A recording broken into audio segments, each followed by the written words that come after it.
Hello. Oh, I better turn this down. Hang on. Thought it was muted already. There we go.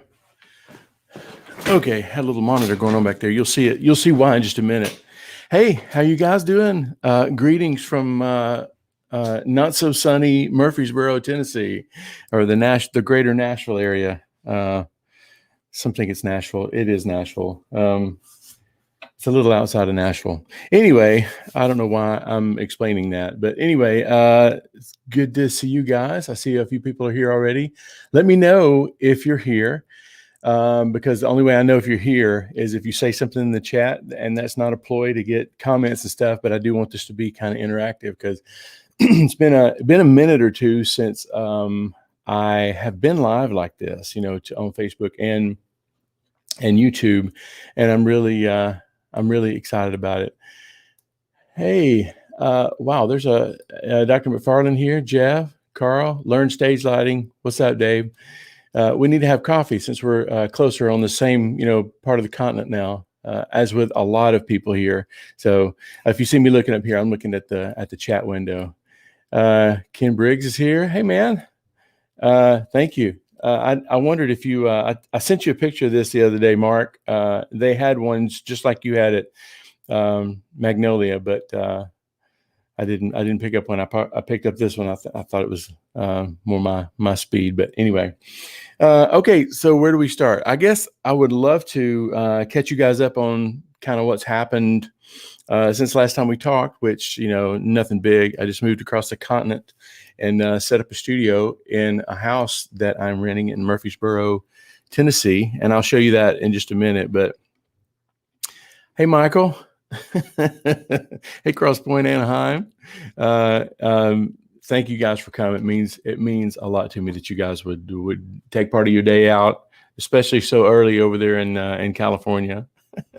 But okay, so let me just tell you the timeline then. So I think the last time that we spoke, I told you that I was moving across back to Tennessee, and that has been a little while ago. We have done that. We sold our house in California. We loaded up we sold a lot of our stuff, including some of the studio stuff, and the old studio. This new studio does not look like the old one, but it's still very functional and very good, and I'm excited about it. But loaded up the stuff. We moved across December the 14th. I drove my girls across, and if you were paying attention on Facebook, I don't think I did it on the Mix Coach channel, but I definitely did it on my personal channel. We made a few stops, and I tried to do a daily update just so people would know I was still alive and proceeding across the country. We stopped at Magnolia here in Waco, Texas, which was kind of cool. I don't know. My wife was really excited about it, but I'll admit it too. I was pretty excited about being in Waco. It was a good stop. It was a good stop off on the road. But anyway, so I made it back on the 18th of December, and then I turned around on the 19th, flew back to California, and spent one more week with my team there and my friends at Anaheim and Yorba Linda. And then I actually was able to find some tickets out a little earlier. So with the blessing of Brian and my team in Anaheim, I was able to come home and surprise my family and actually be home for Christmas, which was amazing. It really was good, because the last couple of Christmases have been, strange, to say the least. My mom passed away a couple of Christmases ago, and that kind of, like on the 20th, or she passed away on the 20th. And so we flew home on the 26th to take care of her arrangements and stuff like that. So this Christmas, I was going to be away from my family, which was kind of a bummer, but thanks to everybody's participation, I was able to come home and surprise my family, and it was amazing. And then my plan was to take a sabbatical. It's, some of the guys that you get my Saturday summary stuff. I told you I was taking a poorly planned sabbatical. And, in your mind, if you're a creative person like I am, in your mind, you have this big, grandiose idea of what it's going to be like, camping trips, and take a couple of days in a posh hotel, or go see some friends in Orlando, Florida, or Ohio, or Atlanta, and just kind of going from one place to the next. But by the time we had driven across the country once and then flew back again, nobody was in the mood to travel. So I ended up spending most of my sabbatical in Alabama, which was not the way I pictured it, but it was very timely, very well needed, because I was just able to chill, not do anything. There was hardly any internet there. Just got to see some of my family, catch up with my dad, my brother, my brothers, and just see a few friends and family, but just kind of stay on the DL for a while. And then I realized that our furniture was headed back to Tennessee in a matter of a few days. And I was either going to have to move the furniture myself after they had brought it to where, we had rented the storage unit, and we were just going to unload what furniture we had left into the storage unit, including the studio. I was like, I really don't want to move it myself. So we got busy. We came to Murfreesboro, and about probably 3 miles from where we were before. Andreas, you've been here. Andreas is coming in from Sweden. Yeah, I'm a little closer, Andreas. I'm a lot closer, actually. But anyway, Andreas, you remember where my old house was, because you came in for the Mixed Coach Experience Weekend a couple times, right? So just down the road a few miles is where my new house is. We found a little house in a quiet neighborhood at the end of a cul-de-sac, very quiet, no traffic. The only traffic that you hear a lot is airplane traffic, which is my favorite kind of traffic. We live pretty close to the airport here, so we get to see planes buzzing around all the time. But we found a little loft above the garage, which, if my wife leaves, you'll definitely hear the garage door going off underneath me. And I don't know if this mic will pick up or not, but anyway, so I'm in it's 15 foot wide by about 16 foot long. And I figured it up last night. It's 240 square feet. I had to do the math twice because for some reason I was thinking it's 300 square feet, but it's 240 square feet. But it's all open, and I'll show that to you in just a minute. I ended up leaving my desk in California, and the guys at CrossPoint are using it. They've bought another Yamaha. They're still using Reaper, right? Michael. So I left the desk there, and I ended up buying an output desk. I don't know if you guys have seen these or not, but output desk. I mean, I subscribe to their plugin for music creation, and it's epic. For $10 a month, it's amazing. Output.com. It's really cool.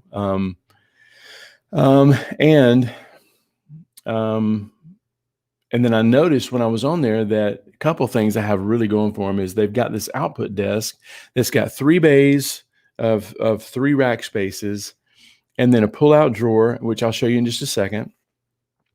And a little surface area up here for monitors. So I made the only bad thing is I went to order one, and although this is not the color I would have picked, seems like it's the color.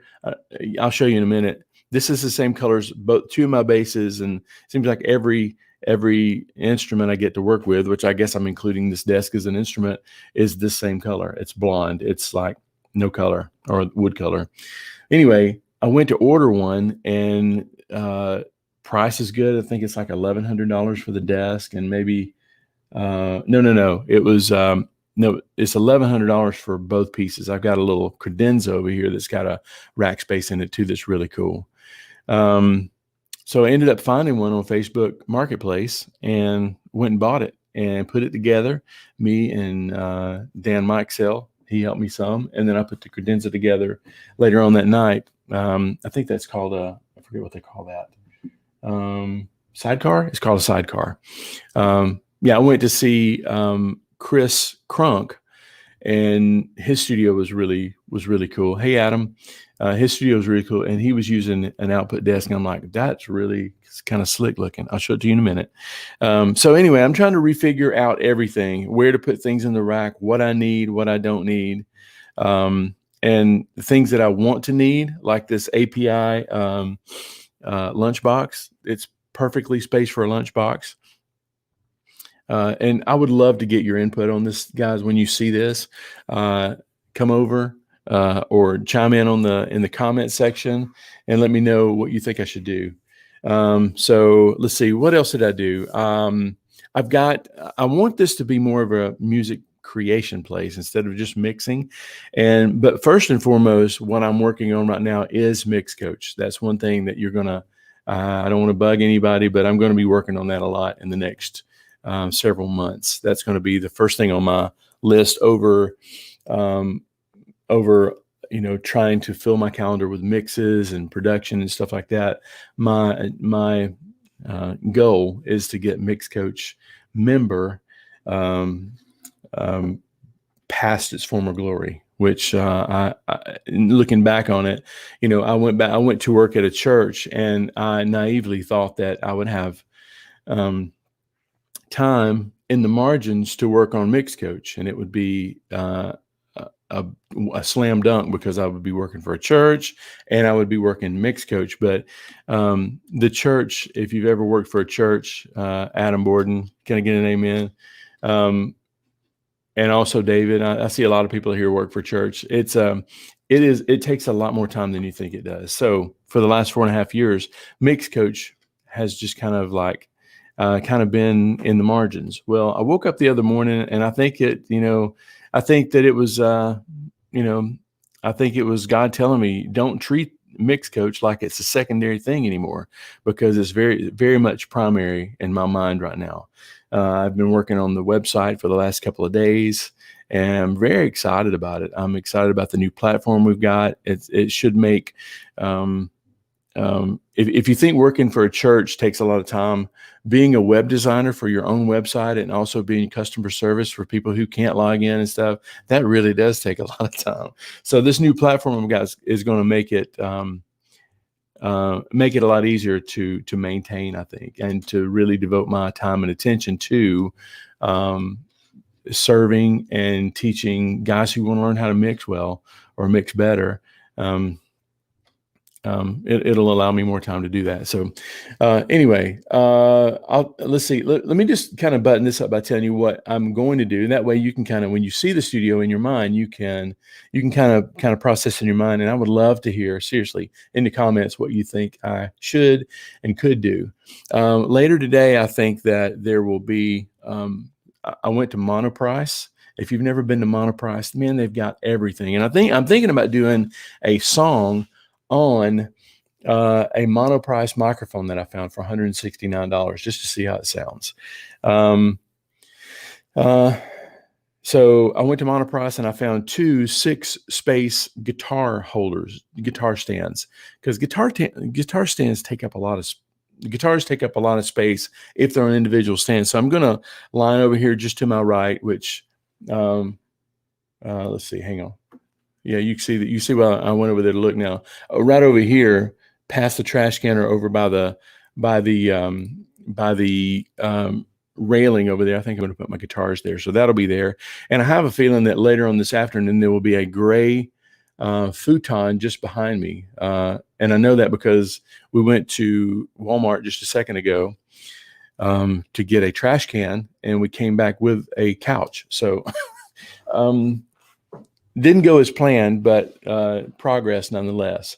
So I'm going to do that, and then let's see what else. I went to Harbor Freight and bought 2 of those long 12-space power cable things that I'm going to nail to this rack, and that should help tidy up stuff. I know Mark and Michael would appreciate the fact that I'm going to try to make that neat back there. Okay, let's look at some of the comments here. Good to see you guys.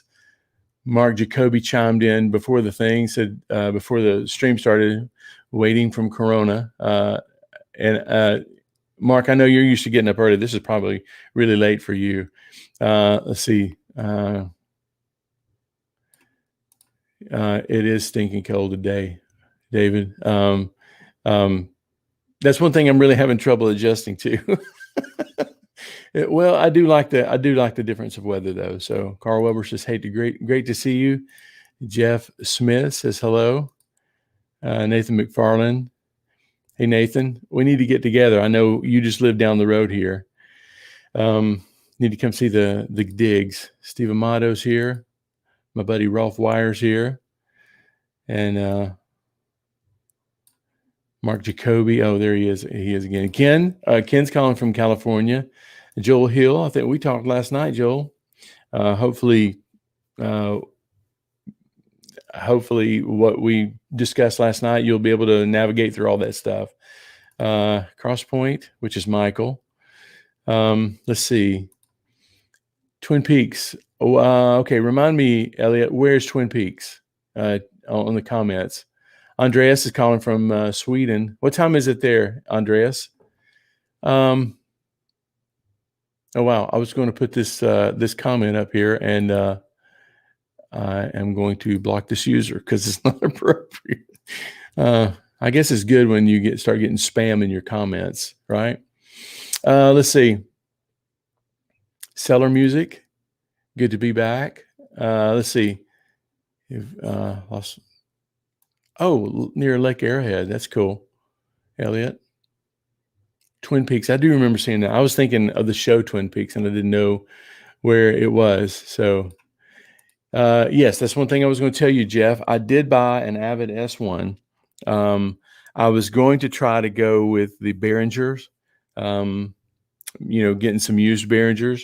But when that thing didn't happen, I just decided that I was going to go ahead and get an S1 that maybe I could make do with just 8 channels. And so far it's been really remarkable. I know that one of the things that the guy at Sweetwater told me, Luke, who's my guy at Sweetwater, is that the Huey Mackie protocol has Pro Tools hasn't really supported that in years, and I think that this Yukon protocol is kind of the way forward. It works with a lot of different surfaces, and once I get an iPad, I think it's going to be astounding how much you're able to do on this thing. And then who knows? I may pick up another one along the way, and I think 16 faders is all I'll ever need. But it fits really nice here on the desk. I'll show you here in just a second. Yeah, Nathan, I saw on your YouTube channel. If you haven't seen Nathan's YouTube channel, check it out. I forget the surface that you had, but it looked really cool. Tommy Swindle, man, I meant several days to get up there and come and see you, man, because I was in Alabama. So Andreas says it's 6 p.m. and 5 degrees outside. I'm not going to complain about how cold it is. Yeah. Okay. So one last comment. I have the artist mix right now. Yukon is far superior if using Pro Tools. I know that the one thing that's really kind of cool is that it translates the colors, and the more I learn about it, it translates the colors to the strips. So if you've got your lead vocal as being the red channel, which I usually do, and then all the derivatives of the vocals get lighter as they go. So the lead vocals are usually red, the stacks are like orange, the choir is usually like a lighter shade of orange or yellow. And then I've kind of have a loose color coding thing. If you want to confirm that you've got the right channel, you can just look at the bottom, and the strip is the same color, which I think is actually pretty cool. Pretty cool. Yeah. Yeah. Nathan, Doctor, I was using the Behringers, and they worked really good too. It's just that, I don't know. This probably costs a lot more, but I think I'm going to be able to use it for further into the future. Hey, David, are you in Atlanta? Are you traveling the world today? S1 and iPad app will be great. I use the app with my artist mix, and it's wonderful. Yeah. Another thing that I was thinking too is that this is very portable too. That is very low profile. I should be able to take this on an iPad, although I don't have the iPad yet. And I'm kind of thinking could be something you guys could chime in on too. I know that the artist mix will also work without the iPad. It'll work with the HD10 from Amazon, which is way cheaper. I found one refurbished for like $100 the other day, as opposed to the iPad, which I think entry level is $500 or more. So let me know if you have any experience like that. Looks like I maybe up that way toward the end of the month tracking session. Let me know. I'd love to come crash your crack. I love to come crack your trashing session. Come true. I've confused myself. Yeah, let me know, and I'll bring the coffee. Okay. Okay. So let's see. I don't know exactly how to do this, except maybe do this.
Sorry, guys. No sound. Okay.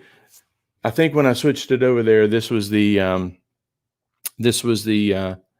was saying this was the output desk. Lots of nuts and bolts. Took a while to get it together, but the instructions were really good. So yeah, so this is the output desk. Very sturdy. There's 3 rack spaces in the front. Pull out drawer here. And I had this before. This will be for podcasting and interviews and things like this. Can you hear me, guys? Can you hear me now? Okay. Yeah. Okay. So sorry about that. Yeah, my barefoots are in the floor over there. So I either need to take these NS10s down, put them somewhere else, and then put the barefoots up here, or be okay with not using the barefoots anymore. I don't know. So anyway, so over here in this credenza, I'm gonna back up. Well, back up a little bit. Hang on.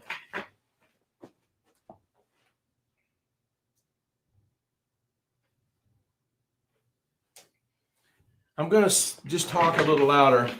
There's the credenza. It's pretty cool because you can modify this anyway. You can put a drum rack here, and then you can pull it out to put, like a drum machine or whatever, or you can make the whole thing just a storage. Pretty neat. Headphones, that sort of thing. Sorry, I feel like I'm screaming. Okay, so I won't show you the rest of it just because there's cables laying everywhere. And later today, I promise it's going to be a lot more neat. So, Mark, no, I have not fixed the barefoots yet. I did bring them up. Hey, Elliot, he said, can you sell me the barefoots right now for, that looks like 5,000. I could sell one of the barefoots for 5,000. No, I mean, I do love the barefoots. And once I plug them back up and listen to them, it's one of those things where the further it's been since you've heard something, the less the fewer details you remember about it. And I know that once I plug the barefoots back in, they're going to sound amazing. But this room doesn't sound good right now. One of the things I'm going to do, probably one of the first things I'm going to do with the membership site and some blog posts and stuff like that is build some studio panels, and I'm probably going to take a cue from this output and build some like birch, get some birch plywood, cut it up, and build panels that I can hang on the wall. Because like I mentioned, this is a rental, and I can't hang a lot of stuff on the wall, like screw things into the wall, because I have to go back and repair them. Or I'm not supposed to at all. I'm not supposed to drive any nails in the wall, but Since I'm handy with the spackle, I will probably do that anyway. Let's see. So yeah, I'm probably going to be building some sound panels. So anyway, let me take this camera here and show you around just a little bit more. This is the credenza again. This rack right here is another thing I'm not sure is going to stay or not. It's one of those ISO racks. So there are some noisy things that I have. You know what? I just thought of this.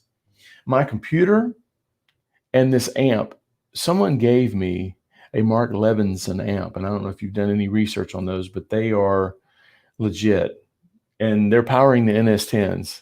So the NS10s are really sounding good right now, and I think in part because of the Mark Levinson amplifier. So, but the thing has a fan on it, and it needs to be ventilated. Right now, it's just kind of okay. Don't judge me, but there's the Mark Levinson sitting under there, and that mess of cables back there. Some of you just judged me, Mark. But anyway, so I'm thinking maybe this guy right here will move to this corner and will be just to house some of my noisy stuff and stuff that needs more ventilation than it's getting here. So I may do that. Yeah. So, but anyway, what are your thoughts? Self-standing gobos. That's a good idea, Carl. I mean, yeah, that's a really good idea, because I was working at House of Blues, which in Nashville, which has since been bought by Capitol. But they had rolling gobos everywhere, and you could definitely, that's a great idea. I just need to design it in such a way, that I can get it back down the stairs. I'll think about that, Carl. If you find any plans, let me know. I would love to know that. Producer blankets. I've got some of those. I got plenty of producer blankets from Harbor Freight. Those are pretty handy. So yeah. Let's see. So by the time my guitar stands get here today, I install these power strips. Mark, the back of the console won't be as messy as it looks now. And then, so I'll get the guitar stands, I'll get the futon put together today, get the sound panels on the wall. And yeah, I think we'll be up and rolling. I know I need to build some corner traps. I probably need to build a standing corner trap too. Let's see, what version of Pro Tools are you using with that trash can? This one? This is, I don't know which version this is of the, wait a minute. You're talking about the other trash can. I'm actually right now using, I'm using, well, let me look. I don't have Pro Tools. Oh, I'm afraid I may mess something up if I launch Pro Tools. I'm using 2019, I think. And I probably need to update or upgrade from 2019 to the latest, because my subscription is coming due again. I bought it, I think, February, I think. So I'll be updating. I was over at Chris Crunk's house the other day, and he's using the latest, greatest version of Pro Tools, and he makes it look really, really nice. So I may do that. And also he's using some kind of software. I don't know if Chris is on here today, but he's using some kind of touchscreen software. So that's another upgrade. These guys right here, these monitors, of which I'm only using one right now, these have always been with me, or they've been with me for a while. And I don't know. I'm thinking about putting a touch screen right here somewhere, so I can be able to touch plugins and things like that. So anyway, I have noticed that I am bleeding money right now when it comes to studio. It's just really expensive to put a studio together. I'm getting some, I went to price the D subs. Like, I've got this Switchcraft patch bay over here, which has D subs, DB25s on the back, and they fan out to whatever you need to patch into there. And I was like, oh, they're $50 or $60 a cable. They were not $50 or $60 a cable. They were more like $250 to $300 a cable.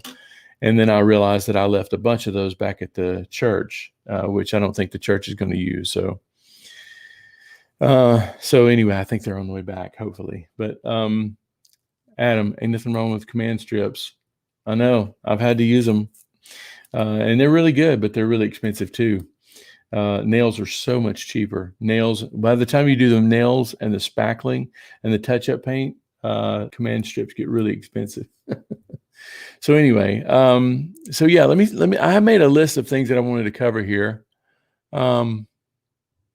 Yeah, I have been mixing a little bit, doing some background vocals. I did some vocals with Chip Davis the other day at his house, and he's got a nice little room, but an old version of Pro Tools.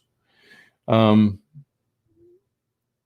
then I've been working on a mix and some tuning, which tuning is becoming. I think people just expect you to tune vocals almost when you mix. Especially if you tune vocals and mix, they should expect everything together. So I've been working on a little bit of that lately.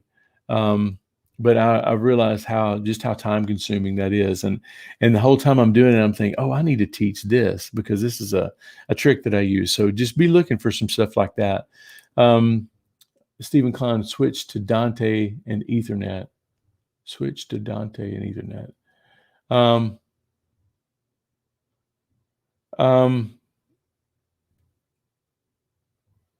Well, I was thinking about Dante, and I think the only reason I would switch to Dante, Stephen, from here is if I were to use my house for a tracking room, which I've got big, tall ceilings in the den and stuff like that. I suppose that I could put drums out there, and I would probably need to run an Ethernet cable out there with some kind of Dante on that end, but I don't see myself doing that. Hey, Elliot, I don't know if we're talking about the same Chip Davis. I know there's another famous singer named Chip Davis, but Ray Davis is a singer here in town who is a world-class, pitch perfect singer, and he does a lot of background vocals. He's also a writer, killer writer, and I was doing some demos for him and some background vocals at his house. But I'm not sure it's the Chip Davis that you're talking about. Let me know if it's not Mannheim Steamroller. That's right. No, he's not the same Chip Davis, although he's just as good of a singer though. And some of the guys here on the call can back me up on that. But anyway, let's see. So yeah, I mean that's what I wanted to catch you guys up on. Do you have any questions about the setup? Or more specifically, do you have any comments? Because I love the idea of the freestanding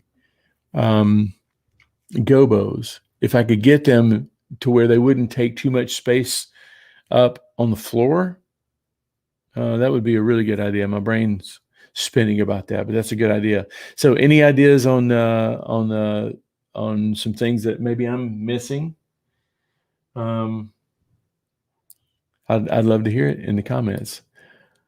Yeah, Elliot, yes, I'm going to be doing some acoustic treatments. I think what I'm going to do is I don't have that many. Well, I do. I have the surface here that's just above. It's at an angle. So if you think of it, I'm above my garage and the roof does this. It kind of goes in and is flat at the top. So there's a lot of potential for treatment that needs to be done. So I think since there's going to be a futon back there and probably a dresser, if I can find it, or a chest, or probably a dresser, and that's where I'll keep my cables and things like that. I think that back wall won't be an issue from here. So I think what I'm going to do is the trick that my friend Dave, who's a studio designer, told me, and that's the mirror trick. And that's where you just take a mirror, put it up wherever from the mixing position, wherever you can see your speakers, you need to treat that area. But keep in mind that this wall here coming up the stairs is completely flat. This wall here, with an exception, well, including the window, is completely flat. And I'm not going to have guitars hanging on the wall. So yes, I will be building lots of, and I don't know, probably square treatments. I've got a Craig jig and some plywood. I'm probably going to do that, buy some rock wool, cover it with fabric, and go from there. And I'm going to try to keep the wood exposed so that it all kind of has a theme to it. So that's kind of the plan for now. Sorry, looking up something real quick. So that's the plan right now. Let's see. He said, Tommy says, I made some makeshift gobos with some acoustic panels that I had. I bought some of those brackets that I use for office divider panels. That'd be good to know where those are, man. Let me know where you got those brackets. Let's see. Jeff Smith says, check out Cold Coppertoon's studio build on YouTube. He built his place in the same space you have. I know you can't do too much since it's a rental space, but I'll give you some ideas. That's a great idea. And I would love to talk to Colt too, because I've been a fan of his channel for a while, ever since he moved to Nashville. Let's see. Yeah, I will check that out, Jeff. Thank you, man. Say hi to Jana. I will. You guys need to come to Franklin or Murfreesboro. I know you guys have been planning on it. So we have any Oriental rugs or something like that. Probably not, because it's carpeted up here. It's not a hard surface. If it was a hard surface like hardwood, then yes, I would definitely be putting some rugs here. But I'm thinking, since the fan is up here, I may treat this area that's just above the studio, because I know that if that were a mirror, I could actually see the speakers, and I'm getting a lot of slap back, and I know that I need to treat that over there. So I don't know if I'll be doing Oriental rugs, although that does have a cool vibe to it. So yeah. Hey, Matt from Working Class Audio just came on. Good to see you, man. Been too long. Went to chat with you guys the other day, and I kind of was a little late. So maybe this Friday I can. But anyway, so that's kind of my little bit of my studio tour. I'm hoping that by the next time I do one of these, that the studio will be closer to completion. The guitars will be here. Some stuff will be moved around so that it's a little bit more efficient. Oh, another thing is I'm using my 50-inch TV as a monitor, and to be honest with you, it's a little intimidating, because I'm used to seeing smaller monitors right in front of me. And since there's not a lot of surface space on these output desks, and the NS10s or the Barefoots are going to be up there was no room for a monitor and speakers. So either I had to buy a bunch of stands, or had to improvise. So I bought a rolling TV stand and put it back there, which seems to be a pretty good plan for now. But 50-inch monitor is pretty overwhelming. Matt says, consider tube traps, since you can take them with you and not attach anything to the wall. Expensive, but you'll have them for the long run. That's a good idea. And I may even know somebody that has some tube traps. Maybe what I need to do is, it doesn't seem like the tube traps would be that hard to build. I don't know why they're so expensive, because I know that you can buy those concrete forms, and maybe that's a project that I can do, is maybe build one of those. But it seems like they're just those concrete forms that you see that you can buy for, probably less than $15, $10 at Home Depot. Fill them with some dense rock wool or something like that. Maybe build some ventilation holes, wrap it in fabric. And now that I'm mentioning all those stuff that you need to buy, maybe that's why they're so expensive. But yeah, and I've even thought too, well, and this will look terrible, my wife would kill me, but you can take a trash can and stuff it full of stuff and put it in the corner for bass traps too. But that would look absolutely terrible. Have trash cans stacked in the corner of a room. That would never fly with Jana. So thanks, Matt. I may do that, man. And if you find any good deals on tube traps, let me know. Buy a tube trap. buy a tube trap, dissect it, and see how they're made, then reverse engineer. That's a good idea. That's a good idea. But it seems like I was at a studio not too long ago before I left Nashville, and the guy had a garage full of tube traps. And if I can remember who that was, I just remembered who it was. I may call him and see if they're still available and see if he wants to park a car in his garage now and let me buy some of those tube traps from him. Maybe he'll make me a good deal. But anyway, so yeah, man, thank you. There's a lot of comments here, and I really appreciate you guys coming today. If there's any other comments, jump in there, because I'm gonna wrap this up in just a few minutes here. Dave Stagel, there are articles floating around on DIY tube traps. David, I'll be researching that today. It'd be kind of cool to find a good way to build those things pretty inexpensively. Because yeah, you're right, Matt. I can take them with me, and that would be definitely something I could help somebody else out if I can figure out how to make them. Teach somebody, that'd be great. Anyway, so last minute questions or comments or suggestions, I'm taking them right now. And then I'm going to probably be busy unwiring the studio and rewiring it and building a couch and working on the membership site. So, but it has been a blast. I'm always nervous to do these things, but you guys always come and make this so much fun. I honestly feel like you guys are my friends, and it's hard to explain, but it's really cool to get on here live and feel the feedback and everything. So hey, Dean Newkirk, we missed each other when you were in Murfreesboro, but let's get back together. I need to give you a shout, kind of catch you up, but kind of in the process of catching everybody up on the thing here. Jeff Smith, keep us updated. I definitely will, Jeff. We'll definitely do that. Oh man, it's my pleasure. I don't know if that's your name or not, but I'm not going to give it an attempt. Good to see you, Mark. I will be doing these more often because I love doing it. So progress is being made, and just know that. And I'll be in touch with you guys soon about the plans for the website. I'm really, really excited about it. I was telling Jana about it this morning. I'm really stoked about what that's going to be. Steve, thanks for coming, Steve. And thank you for commenting. I appreciate it. Okay, I'm gonna wrap it up now.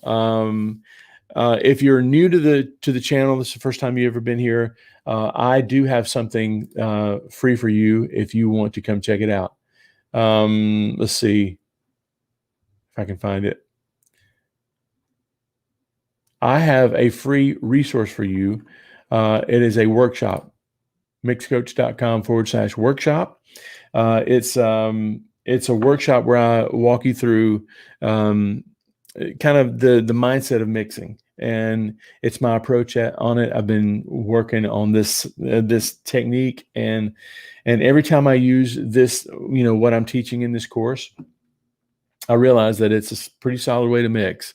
And whether you use it long-term or just for the next mix, I think it'll help you. So if you want to check out mixcoach.com/workshop, I can see you on we can continue this conversation, but it's pre-recorded, but it's on it's right under this link. You can have access to this training in the next few minutes. So if you want to check that out, check it out. And that will also put you on the update list for what I'm doing as far as the membership site that's coming up. So anyway, it's good hanging out with you guys this morning. I mean that from the bottom of my heart. It's been, it's kind of a, mixing is kind of a solo sport anyway, it seems like. So anytime you have a chance to get together with some friends and chat, it's always nice. So thank you guys for coming today. I'm going to wrap it up for now, but it's been really good. It's been really good to catch up with you guys. Okay. I'll wrap it up for now. Let's see if I can remember how to do this again. I'm going to put yeah, I'm just going to fade to black from here, I guess. Okay. All right. Talk to you guys soon. Terrible dismount. 6 on the dismount. But anyway, talk to you guys soon.